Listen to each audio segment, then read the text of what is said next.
Welcome back to another episode of the Autonomy podcast. It is your boy Nathan here on my own today.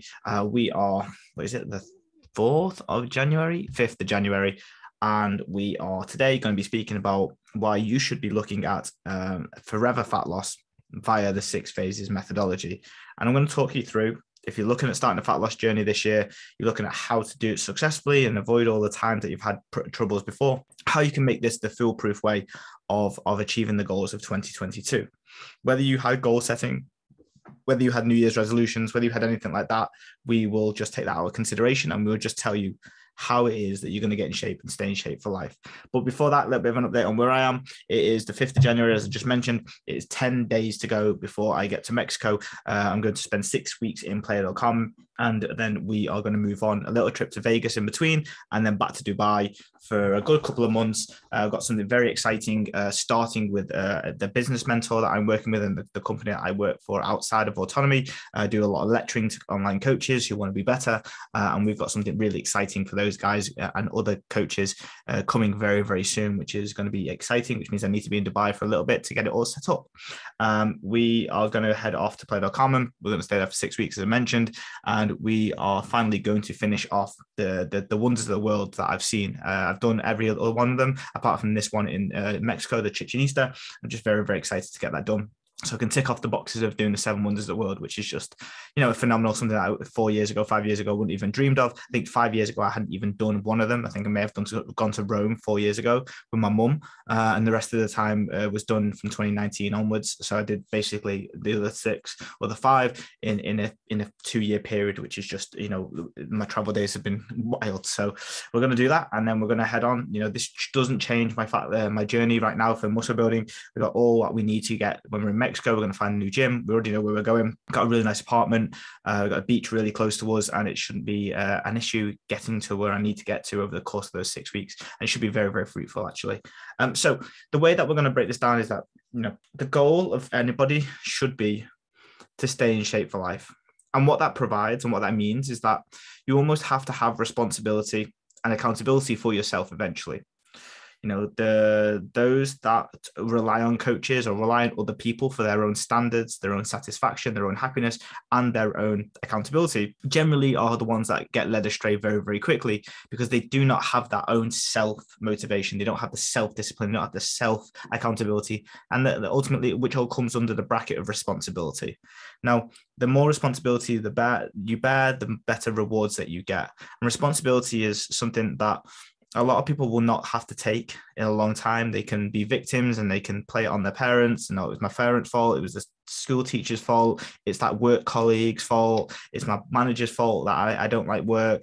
When actually all of these come down to one thing, which is the center of attention, which is you. Once people take responsibility for themselves in any facet that they will have more control over the outcome of what happens. The more you monitor what you're doing as opposed to what other people are doing, the more you will have control over that. So, the overall goal of these 6 phases and getting you to the point where you never need coaching again, you never need dieting again, you never need any type of assistance or help in staying in shape. It always comes down to the end point of you being fully responsible. There's no time now where you just hit the fuck it button and don't go to the gym for 3 months or don't look after your training. There's none of that, because you have the full accountability, full responsibility. You can't push it off and say, I've been busy. Everyone's fucking busy. You can't push it off on someone else and say, it was their fault. I didn't do nutrition. No one's forcing food in your mouth. So the overall end goal is for you to go, to cut all your own bullshit, take full responsibility of what you've got and make it happen. All of these things, it always comes down to adaptability. If you will have different situations and different things that you present over a course of years that you will have to adapt to. I've been in multiple different countries and had to eat food and had to stay in shape. I've had multiple jobs, multiple working hours, 70-hour weeks, 80-hour weeks, 40-hour weeks, 20-hour weeks, not working at all. And you have to adapt to all these situations to still get a desired outcome. Adaptability is one of those things that you have to learn, that is on you and your responsibility to make the changes. If your routine doesn't work for you right now, change it. Don't moan about it. If your headspace isn't good, make sure you go and work on it and change it. Don't moan about it. If you're worried about, I'm not in the shape I want to, don't worry about it. Don't moan about it. go and change it. So it's all about taking responsibility and being adaptable to the situation. Otherwise, you just end up moaning about it. You're just complaining about it and never taking any action towards it. So what we're aiming for anybody that is part of Autonomy, or just anyone in general that wants to go on a fat loss journey, is ultimately at the end of it taking full responsibility, so they never need motivation, never need discipline, they never need coaching, they never need dedication. They're just in a position where they can do the things that they want to do, and they call themselves out on their own bullshit, and they see things and they adapt to it as it comes. That's the key of everything that we come to when we come to nutrition and training. You might not be able to train Monday, Tuesday, Thursday, Friday every single week for the rest of your life, so you change them and you make something happen. You change your routine, you make sure you get some sessions in, you make sure if you miss one week, then that's absolutely fine. You just make sure that you don't miss it next week. So it's all about that full accountability. This video for a very, very important announcement. I want to invite you all to our Facebook group. We have a 6 Phases to Forever Facebook group, which is a part of our coaching process that is free, that you can get lots and lots of value on a week-to-week basis. I go live once a week. There's plenty of content in there, and there's always special bonus material. You're looking at getting in shape, or how to stay in shape forever. So if you are wanting that, the link will be here somewhere, and then also it'll be in the description. So guys, see you there, and you get to see my ugly mug on a week-to-week basis. Not many people think about that's what you're getting from a coaching process, or that's what you're getting from your diet. People just think they want the result. They want the diet to finish. They want those 10 kilos off, and then they will be happier. Unfortunately, whether people lose 10 kilos, 5 kilos, have a 6-pack, have a flat stomach, it doesn't make your life infinitely better. It makes it, it takes out one barrier that you've thought was the gap, and then just makes it obvious that there's other areas that you're lacking in. So always view your fat loss as something that is extra to your life, as opposed to the whole reason why you're unhappy, or the whole reason why you're not happy in the job, or you're not happy in your mental headspace. The fat will be something that you think is a conclusive factor, but it's just something that has been a byproduct of you not looking after yourself the way that you probably want to, and you want to make that change. So when you're going through these journeys and you're going through what the lessons is, it's really important to make sure that you're looking at the process and the journey being the learnings and being the educator, as opposed to what happens when I get those 10 kilos.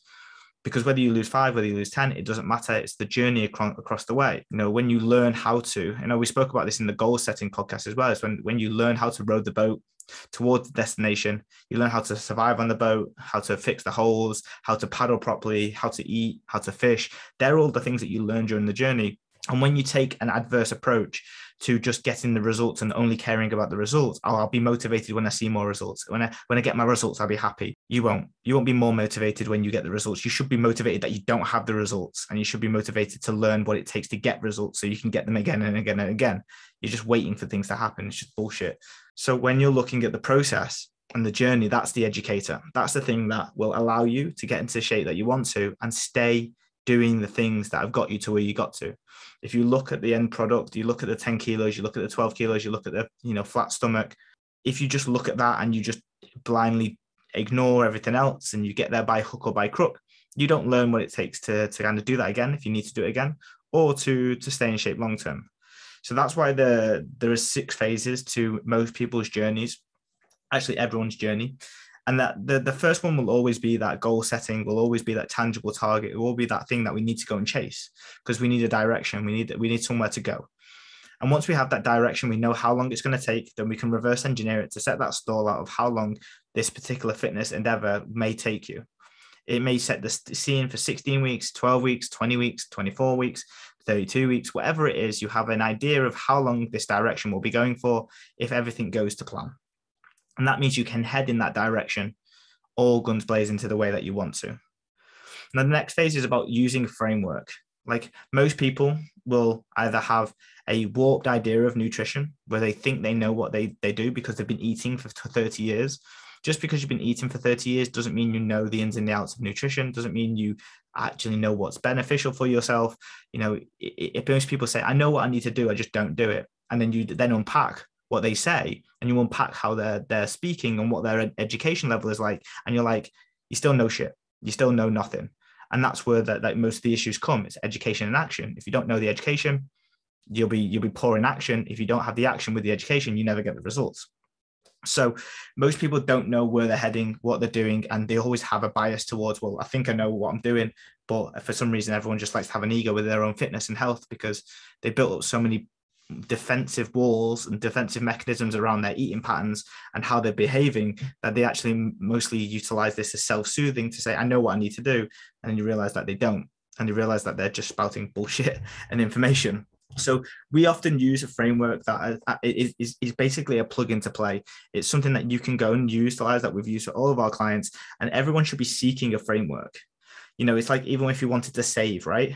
If someone just says, oh, save money, well, how, when, how do I do this? How much should I save? There's so many other questions that come from it. Whereas if someone said to you, here's a framework of how to save money, you're going to put in a direct debit out of your bank account on the first of the month of £250. You're going to put it into this account. And then over the year, you're going to then accumulate this money. That is a framework of how to do it. And a lot of people end up having all of these questions because they don't put a framework in place that covers the necessities of the goals. So your goal will be to find the framework and find a process that gets the desired results. You need to look after nutrition. You need to be in a calorie deficit. You need to have two things with nutrition. You need to have food flexibility, so the ability to have any food that you want, but then you also need meal structure. So how many meals you have a day, how that fills you every single day, if you've got vegetables at each of their meals, and if it's within a calorie deficit. And once you combine those two things for nutrition, you'll get the results that you want if you do it consistently enough. The second thing that you need to look from a framework perspective is routine. And I will hand on heart say that nutrition, training, steps, cardio doesn't mean shit if you can't do the things on a routine basis. Like if you're waking up one day and you have this perfect routine, waking up at 6 a.m., you have 20 minutes to do this, and your lunch time's at 12 and your dinner time's at 6, and you have this routine, but then when you get stressed, you end up not eating half the day, then you end up eating a pizza when you come home on Deliveroo, and you do that multiple times a week because you're letting your day get ahead of you, you're super stressed, so then the routine gets thrown out of it, then you're never going to make those consistent results. If those people who struggle right now with any sort of fat loss endeavor, I guarantee those people that have no results also don't have a routine. They don't have a structure with their food. I guarantee it. And even if they do, when they fall off track is the times when they don't have the routine or they don't utilize it and don't look at their time management. You've got to know where your bread's buttered. If you want to be consistent with something, and it's very much like cleaning your teeth.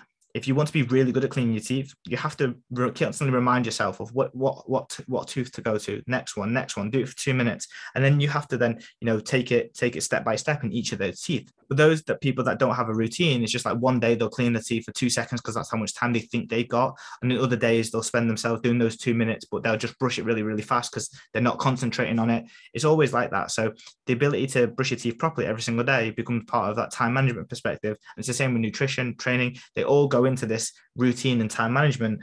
And unless you have that, you will not get any results.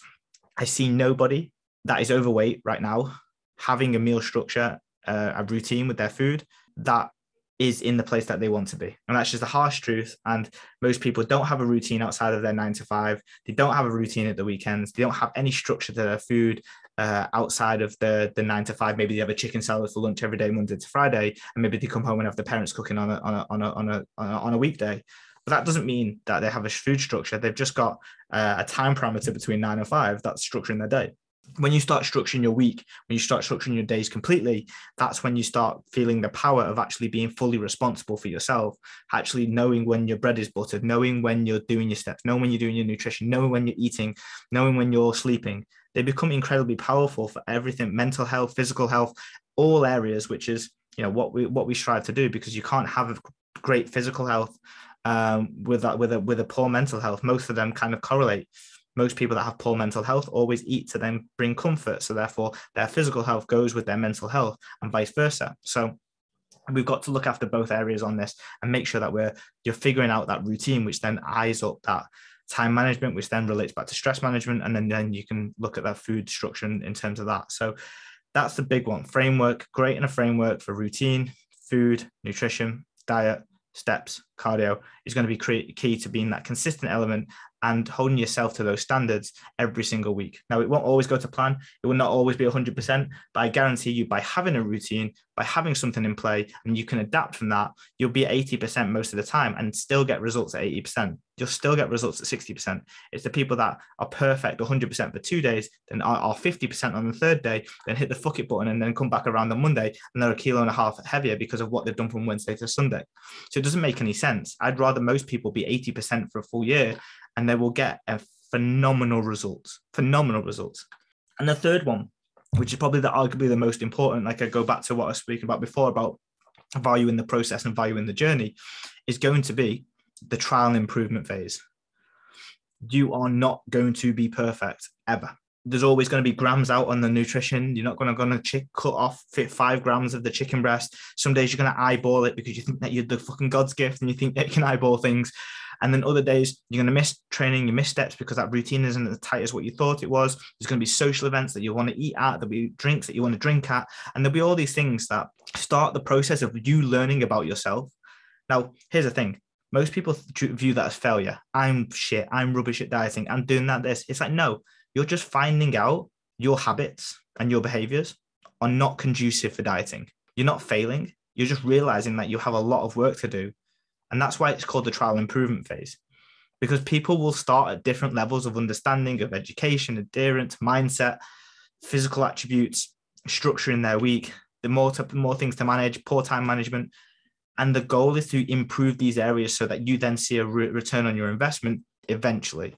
Now, for some people that are absolute dog shit, they eat snacks every night, they eat ice cream, they order Deliveroo a few times a week, they can't say no to their parents, they can't say no to their friends, they get swept up in the social occasions. These people are going to have a lot of trial and error that show them that what they're doing right now is not working for their desired results. And at that point, a lot of people will, oh, it's not worth it, or I'm not getting the results, I feel angry at myself, I'm disappointed. It's like, well, why are you viewing it like that? Why are you viewing it as a disappointment? All it is a learning exposure. So you've done a test effectively. You've done a test at school, a mock test, and they've come back and said you've got a C minus. And if you want to improve to get an A, which is going to be equivalent to fat loss, you're going to have to go back to studying. You're going to have to go back to reading the questions properly, writing out the right answers, and go back to being conscious in that area of I need to improve in this area. So instead of avoiding things, which most people do when they suck at it, they just don't do it again. Oh, I just won't go to social events, or I won't eat out when I'm there because I just can't stop myself. It's like, well, are you going to have that for the rest of your life, or are you going to go from a C minus to an A? And that's what the trial and improvement phase is about, is that you will be graded by yourself in various different areas. Nutrition might be a B. Maybe you just have a few extra snacks. Maybe you just don't count your veggies or your macros, or you don't weigh things accurately. Some people will be an A star on that because they know that's what gets the results. But some people might be a D on that. They may eat their mum's cooking and say it won't say no to them when they ask you if you want extras. They may then get a delivery on Friday and think it won't hurt that I had a mixed grill kebab, even though it's fucking 1,500 calories. It won't hurt that I had a little chocolate here, or I had a coconut latte and had a cookie. I just won't tell my coach. Some people might be a D. And over these times and experiences that you have, social events, dinners out, home life, work life, personal life, fitness, nutrition, steps, cardio, you're going to be at different points in each one of those. Like A minus, it's just like GCSEs. Like I got 5 A to C's and the rest of them were E's and D's. And those E's and D's are equivalent of like nutrition, diet, steps. And when I first started dieting, I was definitely like a D minus on dieting. I sucked at it and I would keep eating over. And I hated the element of being hungry, and I hated the element of like being tired all the time. So then I sucked at it. But then over the time, I realized that, well, I'm not going to get my results if I don't get an A. If I don't get an A pass on my fat loss, on my nutrition, I'm not going to get the results that I wanted to. So then I went back to the drawing board, realized where I sucked the nutrition. So it was the fact that on a Thursday and Friday night, I'd get walked in going out with my friends, and the next minute I'd come back, I'd be coming home on a Sunday, hungover, and out of pocket with money because I'd spent loads on nights out. And that 3 or 4 days would take away my routine completely. It'd take away my eating. We get Domino's most nights, chicken shop, all that type of stuff. And then I went back to the drawing board and said, okay, well, this isn't working for me right now for my goals. So I need to change it. So what I did was, instead of going on the benders, I went with them and had a good night, factored in some G&Ts into my calorie consumption, about 8 of them, which is about 800 to 1,000 calories. I ate, 700, 800 calories in the daytime. And then I would go and have 10 G&Ts. I'd be bladdered because 10 G&Ts is quite a lot for a guy that's 5'5". And then I would then go home. And then I would go back into my normal routine the day after, and then maybe go out with them again in the evening and only do 2 days like that. Then I'd be graduated because I got better in that social occasion and became like a B instead of an A. And then over time, I hit my calories and then got better at saying no to going out and doing other wild stuff. I got better at going places and not indulging and honoring my hunger signals and having 1 plate of things instead of 3 plates and not having starters, main, desserts every time you go out. And you just get better. And that's why it's called the trial and improvement phase. And I want to bring it back to GCSEs. If you're shit at D, in design and technology and D in art, but you really need the art and design and technology to go to university, which is like the upper echelons of fat loss. You're going to need to get better at that. So you go back to drawing, you go back to designing, and you get better at those things. People don't see it like that. They see it as, well, I'm shit at this, I'm not going to get better at it. It's like, well, who said you're not going to get better at it? You know, you want everything made for you, but nothing's made for you. You got to work for it. And that's when you go back to the drawing board, you see all these signs or these things like, you know, the scale weight not going down. You see that you look worse or you don't look any better. You see that your training's more shitter. You're not seeing the progress over the 3 weeks, and you see these things. And that's where you go, it's now time to improve on these trials that I'm going through. And eventually what will happen is that over time, maybe 3 months, 6 months, 9 months, those trial and improvement GCSEs, should we call them, will improve if you work at them. Nothing's going to happen if you don't work at them, right? So if you go to your parents every single weekend and you don't choose to actually talk to them and say, this is what I'm doing right now with my fat loss stuff, do not say if I want seconds, don't get angry with me if I don't want seconds, I don't want another drink, I don't want extra sweets, I just want my main meal and that's all I want. If you don't get better at that, then what can you fucking expect? You're not going to get better at that, and you need to work at that. And all these scenarios are like those GCSEs. They all need to improve to get towards university, which is fat loss forever. So if you don't work at that situation, it's not going to improve. So when you do improve at all those situations, you spend the weekend consciously thinking about, you know, eating food at your parents' house, or, you know, going out for dinner and what do I eat at this particular spot? What's best for me? You know, how do I do that? Talk to your coach about it, whatever it is. You'll then be in a situation where those will all improve, and then your results will improve too. And by proxy of you having this trial and improvement mentality, there can be no failing. There's just learnings of how to get better next time. And then by proxy of those things, your GCSE levels will come up and you'll graduate with all A's eventually. And whether that takes someone 3 months, whether that takes someone a year, if you work at it, it will happen, and A's across the road will always happen. And that means then you can graduate to that next phase, which is going to be, you know, your maintenance or your lifestyle, which is university. And therefore, when you've gone through that, you've built up all the skills of how to deal in social events. You've built all the skills of how to deal with nutrition, how to time management, how to build a routine, how to be active, how to do that consistently, how to train appropriately. You've done all these things which prepare you for this lifestyle phase. And then, you know, phase 4 is just reaching that physical goal. You reach that physical goal that you set out at the beginning, the tangible target, you celebrate it, you enjoy it, and then you flip the switch to now maintenance. Now, the next phase, fifth phase, which people miss out because they think they're God's gift when they've hit that fat loss phase. Apologies if you've gone through a fat loss phase and you're in this situation, but you think that shit wouldn't stink. Your shit wouldn't stink because you think you've achieved this goal and you think you've done the thing that you've been trying to do for the last 20 years or 15 years, and you just get complacent. You don't think that the things that GCSEs that we worked upon now apply to you. You think that it's all like guns and roses and happy and clappy and that you've smashed it and now you don't need to do any of those things. But lessons are is that in the health and fitness world, the things that got you there will keep you there too. Now, not in the same degree. It'll be like a dial. You can turn up the heater or down the heater in terms of the oven, but you will get less from it or more from it. So the goal of practicing the long-term solution is that you have to practice the lifestyle that you want. Otherwise, you ain't got a fucking clue how to do it. Like, you'll have more calories, you'll have more social events, you'll have more food interactions, you'll have a different training style, you'll have a different thought process about, you know, your mindset. You know, when you're in a dieting mindset, you're like, I'm on a diet, I need to do this, I need to do this. And you've always got this voice in your back of your mind, I'm on a diet, I'm on a diet. But then when you're not in a diet anymore, you don't have that voice in the back of your mind. And this is when the gap between responsibility and you looking back and saying, oh, I've done such well, I can treat myself. And these people that often then have this, dog mindset, I call it a dog, right? So like, it's the same as a dog. You're doing these tricks and you're doing this sit down and this paw thing for a fucking treat, you know. And every time you look back on the 15 kilos that you lost, you're going to be like, oh, I deserve a treat because I've lost 15 kilos. It's like, well, you're not a dog. And when you look back, you should be immensely grateful and immensely proud of the results that you've got that way.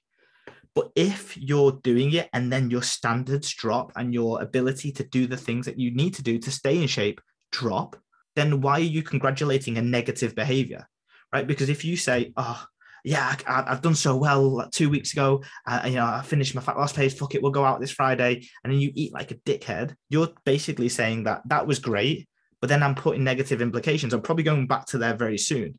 So, you gain 2 kilos over a weekend because you're not that great, you're not great with everything, which is really easily done. But then you're congratulating something that is having negative impacts. You're dropping your standards. Most people drop the standards in the lifestyle phase because they think that it's done, you've mastered it, it's great. But it just isn't the case. And if not anything, the lifestyle phase is much more, is harder than the diet, because it's got that word which no one likes that begins with an M, which is called moderation. No one loves moderation at all, because it means that they're a party pooper, or it means that they're not in cool with the gang of getting absolutely bladdered all the time, or they have the fear of missing out, or they can't always go what their friends are doing. But that's where the moderation really becomes key. You can go and have a great time, but you've got to honor the same things. If you go over your calories significantly, you're just going to gain fat. And let's say, for example, if you're the first person in your friendship group, which I've worked with a lot of people like this, is like all your friends are 80 to 90 kilos. You lose fat loss, you do fat loss, and you get to 70 kilos.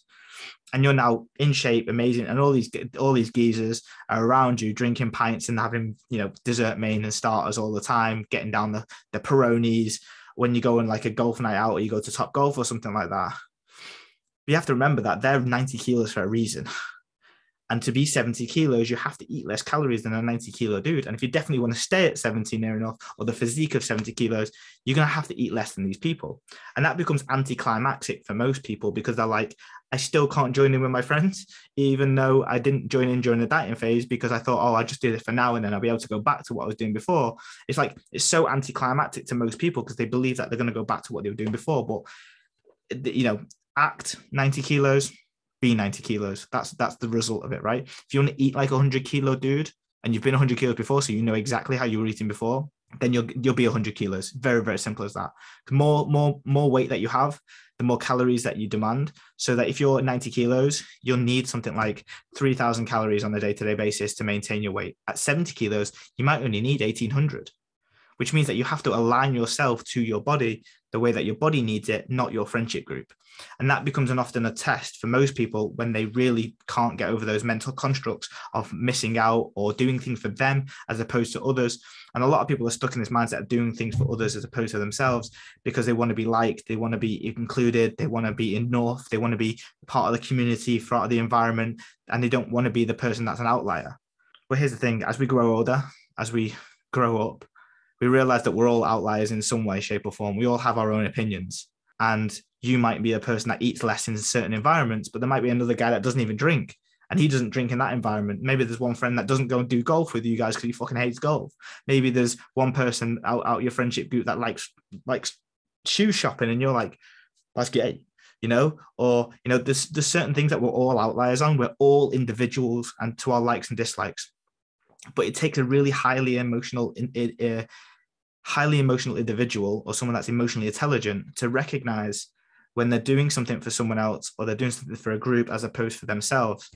And you will see this happen over time, is that if 10 of your friends are around you and 6 of them get pints, another 2 of them will probably end up drinking on top of that, or even all of them will drink. We're all supposed to be in this environment factor where we are egged on, or we are subconsciously constricted to join in with the group.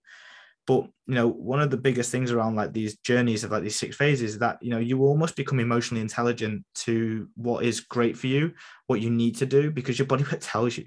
If you go to those events and you do it 2 weeks on the run and you gain 4 kilos, then your body goes, not ideal for what we wanted. And then you're like, oh shit, I need to do something about that. And then you're then in that message of I need to solve it, but also I don't know what to do about it because I don't want to be missing out. And that's where the emotional intelligence comes in, because then you start having a word with yourself and say, I need to do this for me. I'm unhappy the way I look, so I need to make those changes. So anyway, the goal of that long-term practicing is finding what you want to have. You want to find a body composition that you want. You want to find a amount of calories that you want to eat and can eat to stay where you're at, and then dividing that across the week, whether it's more calories in the weekend, more calories during the week. You find and adapt the solution to the needs, what you need, not just something because you think it's the best or because someone has told you to do so. I've got plenty of clients that eat more 3 days a week and then don't eat that much on 4 days a week. I've got some people that eat the same amount every single day. You've got some people that eat more on training days and some people on less training days. It has to work into what you want as a lifestyle. That's why we practice the lifestyle, because we're all also very, very poor predictors of what we like. So when you're in a dieting phase, you'll probably come at the dieting phase, you'll be like, oh yeah, I want to do this, I want to do that. And you do those things. It's like, well, that didn't feel as good as it did before. And like most of you might like the idea of, having more calories at weekends and less in the week. But then halfway through Wednesday, you're starving and you're like, oh, I've only got 400 calories left.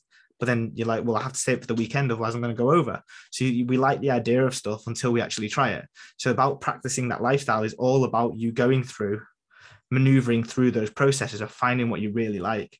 For most people during this phase 2, there will be an element of taking away tracking, taking away measuring if you want to go to that, going to more portion-based stuff, going to more mindful-based eating, and really getting in tune with your body's signals to know when you're full, as opposed to the conditional elements of like, finish your plate, make sure that you eat everything, I'm a big eater, all these things that will not really hold true when you're trying to stay in shape. So making sure that those things come in that lifestyle phase as well. And then the last one is going to be like having autonomy. And that really comes with maturation of that lifestyle phase. You've gone through 6 months of a lifestyle phase and you have practiced it enough to know exactly what you need to do. You've gone through trials and tribulations, the Christmases, the birthdays, the holidays, and you know how to maintain your weight within about 0 to 4 kilos of where you're at. And you're able to do that on your own and make decisions by yourself, as opposed to utilizing a coach as like, I don't know what to do now. You're like, I'm going to do this. I'm going to do that. I know that was what I wanted to do. Then I did this. And then I thought about this. That's responsibility. And once you practice that lifestyle and you realize that there's no one saving you apart from yourself. If you gain weight, it's your fault. If you lose weight, it's your fault. If you don't go and train, it's your fault. That element is going to be quintessential to that responsibility piece. And once you realize that no one is saving you apart from yourself, you then become extremely responsible for those metrics. When the body weight goes over the 4 kilo marker, you start doing something about it. You don't eat like a dickhead on Fridays. You don't go for that double takeaway during the weeks. You rein things back. You find a solution. You adapt. And that's when, you have that real autonomy and you have that real control over your health and fitness. But you don't get that in the fat loss phase. You've got to go through the whole process to understand what the lessons are from each one and the learnings are. So, they're the 6 phases that I would take every single person through, even if they weren't with autonomy, to get to the point of controlling their health and fitness. And hopefully that helps in understanding what it is to kind of manage these scenarios. It's not just a physical transformation. It's the idea of increasing your emotional intelligence, because we need to deal with FOMO. We need to deal with those conversations with our parents. We need to deal with those conversations with socials. We need to be comfortable making decisions for ourselves as opposed to for other people. And this is all emotional intelligence. It isn't mindset. Mindset is so much vast things of different things. But ultimately, if you have emotional intelligence and you understand what's right for you and what you want to get out of these scenarios and how you feel about these certain things, you'll be able to make accordance to those judgments, to the thing of like, I feel like this is taking me away from my best self, so I'm going to change that about that. I feel like I need to, go back to this weight because I felt really good at that weight. I feel like I need to have a conversation with that friend because they keep talking about how I'm not eating that much. I need to have a conversation with my parents because they're trying to force feed me loads and it makes me feel uncomfortable. And all of these things were all behavioral that are written down in the laws of subconscious nature from years and years and years of conditioning. And they're things that we have to break, because if you're 100 kilos right now or you're 90 kilos right now, you didn't get there by accident. You didn't just wake up one morning, have a pack of Walker's Crisp and was like, oh shit, I'm 90 kilos. It came through habitual behavioral eating over time of high amounts of calories. And those patterns of why you ate more and more and more over time will be the things that you need to get rid of when you're wanting to stay below body weights. If you're a snacker or you're emotionally eater, when you're eating chocolate because you feel like you've had a bad day at work, they're going to have to be rid before you stay in shape. Maybe they'll have to be rid before you get in shape because you'll ruin your calorie deficit. Maybe the fear of FOMO and missing out when you go out for dinner with everybody will have to be, taken into consideration before you get in shape. So there are all of these lessons that you're going to learn across the pond that is going to be really important. And like I said, I want you to look at your fat loss journey and each aspect of that fat loss journey as GCSEs. It's getting better in social situations. is class number 1. Getting better with time management is class number 2. Getting better with direction, accountability, and responsibility of yourself is class 3. Looking better at training performance and getting stronger, class 4. Getting better from a step perspective and increasing that on a day-to-day basis, step 5. Cardio, step 6. Dealing with parents, step 7. Mentality around stress, number 8. And you have these 20 classes of whatever there are, and you're working on each one of them every single day towards these goals of fat loss, which is a graduation or getting your A stars. And over time, those levels will come up depending on what is easy for you and what's harder for you. And generally, for most people, the social situations, the consistency with time management, and then dealing with family members are going to be the ones that mature less, because it's hard to do that. And once you do that and you get into that situation where all the things that you have for the process of health and fitness become between A star and C, you'll see amazing results. And it's about looking at it like that. That'll stop you from looking like you're a failure. That'll stop looking like you've got anything, wrong with you. You'll just look at it as a viewpoint of that you're trying to improve your gradings on a week-to-week basis, which then it allows you to improve. And that's all we can do, right? If you've got kids, you wouldn't say, oh, you're shit for getting a D. You'd be like, oh, well, what do we need to work on? What questions did you miss out last week? What questions do you not understand? Is it because you're writing it? Is it in multiple choice ones? Is it the fact that you haven't read this book? Is it haven't read this sequence? They're the things that will then go from a D to an A. And we have to talk to ourselves like we're talking to our children, because inside of us subconscious, there is a child in there that has had lots of trauma in the past. Everyone's got their own trauma, and we need to speak to them like that, because almost most things that we manifest from our adulthood comes from childhood, or comes from the way we've been treated by our parents, or what's happened to us situationally, what trauma's there. And we have to treat ourselves like we're our own kids. And that's really important. So utilize that grading system for your GCSEs when you're looking at how to improve in your fat loss phase. So apart from that, guys, have a lovely week. Hopefully this was really helpful. Like, subscribe, and, share these bad boys out, because, we want to get them out to as many people as possible so that you can help people. And, if you found this useful, then please do share. Thank you.